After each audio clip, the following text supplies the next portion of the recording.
அதாவது இந்த ஆட்சியில் என்ன நடக்க போகுது அப்படிங்கிறத நான் உங்களுக்கு போய் சொல்கிறேன். நான் ஜாதகம் பார்க்கல, உனக்கு வந்து திருநரும் போடல. அதை உண்மையிலே சொல்கிறேன். நல்லா பார்த்துக்க, மண்டிலாம் நெத்தியில் திருநர் இருக்காது.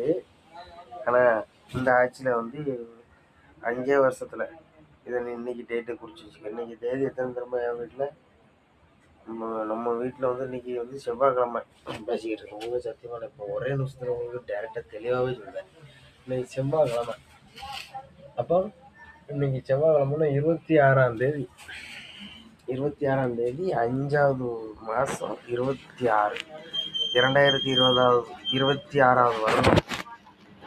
இந்த வருஷத்துல இன்னைக்கு தான் நம்மளுக்கு வந்து பேச வேண்டியது. நான் அதுக்காண்டி ஜாதகக்காரன் நீ எல்லாத்தையும் பேசுறது என்கிட்ட வந்து நிற்கணும். உண்மையை சொல்றேன். ஏன்னா எனக்கு வந்து பிடிக்கல, எனக்கு வந்து தலைவரை பிடிக்கலப்பா. உண்மைதான் சொல்றேன். நான் ஸ்டாலின் கட்சியும் கிடையாது, எவன் கட்சியும் கிடையாது. எனக்கு வந்து ஜேபிஎல் என் கட்சி, என் கவர்மெண்ட் தான் வரணும். புரியுதா? நான் சொல்றது சட்டம் தான் வரணும்.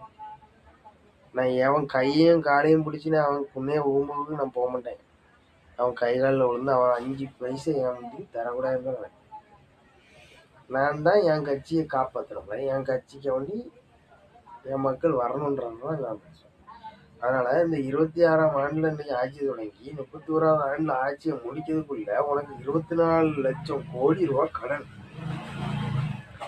நீ இன்னைக்கு கொடுத்துருக்க ஒரு ஸ்கீம்ல இருந்து நீ அத்தனையும் நீ வந்து 24 லட்சம் கோடி ரூபா கடனை கொடுத்துக்கிட்டு அடுத்த கட்சிக்காரன் பேசணும்னு உங்க கட்சிக்குள்ளேயே ஒரு 3 கட்சியோ 4 கட்சியோ சேர்ந்து தமிழ்நாட்டை கேனைன்னு ஆகுன்னு நினைச்சிங்க.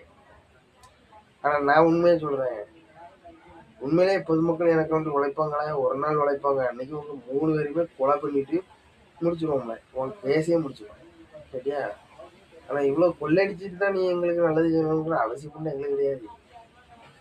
எங்க மக்களுடைய உழைப்பு அப்படின்னு சொல்லிட்டு நிறைய இடத்துல பேசுன ஒரு சீமானை கூட நான் மதிப்போம்ல. ஏன்னா அவன் வந்து என்ன சொல்லியிருக்கான்னா, மக்களுடைய உழைப்பை ரொம்ப பெருமையா பேசக்கூடிய ஒருத்தன். ஆனா ஒன்ன மாதிரி வந்து இப்படிலாம் கிடையாது. உங்க இனம் வந்து உங்க இனம் புத்தி நீங்க காமிக்க நினைக்கிறீங்க. மனசுல மாற்ற மாதிரி உன் இனத்துக்கு தேவையானதை தருவேன்னு நான் அன்னைக்கு சொன்னேன். என்னல உனக்கு தருவேன். உன் இனத்துக்கு தேவையானதை மட்டும் வாங்கிட்டு அதோடு ஒதுங்கிடணும். மாறி சிங்கம்னு ஒன்று வரும். சிங்கம்னு ஒன்று வந்துச்சுன்னு நினைச்சுக்க, உன்ன மாதிரி நரி நாய் இனம் வந்து இருக்கவே செய்யாது. உண்மையான சிங்கத்தை நீ பார்க்கலனோ என்ன பார்க்கக்கூடிய நிலைமைக்கு நீ வந்து உருண்டு உருண்டு பார்ப்பேன்னு நினைச்சுனாக்கி நீ உருண்டு என்ன செய்ய முடியும்? பார்க்க முடியாது. உண்மையாவே ஒன்னி வந்து 100,000 சிங்கம் வந்து உட்காந்து பார்த்துட்டு இருக்கோம். நல்லா தெரிஞ்சுக்க. அதான் உன் ஆட்சி. ஆனா உனக்கு வாய் பேச தெரியாம பேசி